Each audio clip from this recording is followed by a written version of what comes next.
নমস্কার বন্ধুরা, আমাদের রান্নাঘর চ্যানেলে আপনাদের সকলকে স্বাগত জানাই। আজ আবার চলে এসেছি নতুন একটা রেসিপি নিয়ে। আজ বানিয়ে দেখাবো পনকা শাকের পোস্ত। চলুন বন্ধুরা, রেসিপিটা শুরু করা যাক। এই রেসিপিটা বানানোর জন্য প্রথমে আমি কড়াইয়ে সর্ষের তেল পরিমাণ মতো দিয়ে দেবো।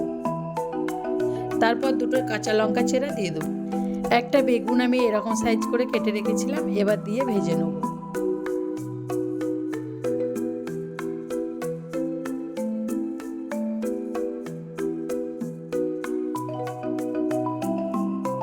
বেগুনটা ভাজা হয়ে গেছে। এবারে একটা বড় সাইজের আলু আমি এরকমভাবে কেটে রেখেছিলাম, বেগুনের ওপরে দিয়ে ভেজে নেব।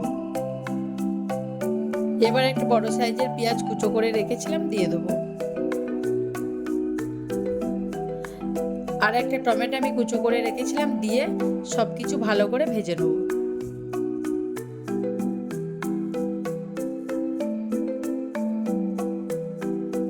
এবার পরিমাণ মতো নুন দিয়ে দেবো।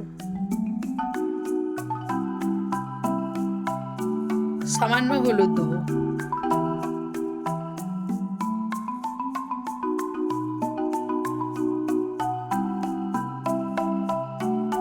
কেটে ধুয়ে পরিষ্কার করে জল ঝরিয়ে রাখা পনকা শাকগুলো এবার দিয়ে দেবো।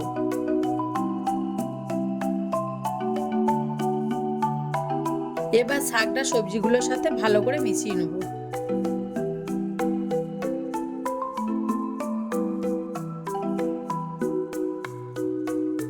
শাকটা ঢাকা চাপা দিয়ে সবকিছু ভালো করে সেদ্ধ করে নেব।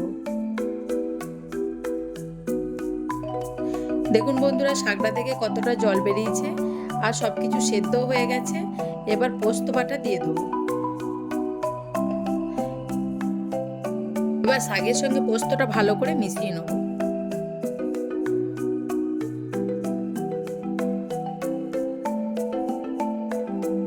বন্ধুরা, এই রেসিপিটা আমার হয়ে গেছে।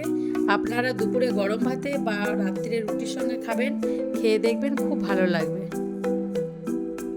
বন্ধুরা, আমার এই রেসিপিটা যদি ভালো লেগে থাকে তাহলে লাইক, সাবস্ক্রাইব, শেয়ার ও কমেন্ট করতে ভুলবেন না। আর যদি কোনো বন্ধু আমার চ্যানেলে নতুন হয়ে থাকেন, চ্যানেলটি অবশ্যই সাবস্ক্রাইব করবেন।